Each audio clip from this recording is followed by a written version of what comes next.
मत्स्याकृतिधर जय देवेश वेदविबोधक कूर्मस्वरूप मन्दरगिरिधर सूकररूप भूमिविधारक जय देवेश काञ्चनलोचन नरहरिरूप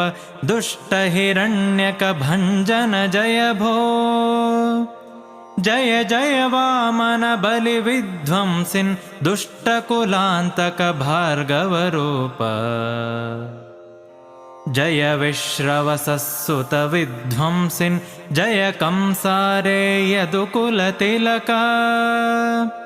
जय वृन्दावनचर देवेश देवकी नन्दन नन्दकुमारा जय गोवर्धनधर वत्सारे धेनुक भञ्जन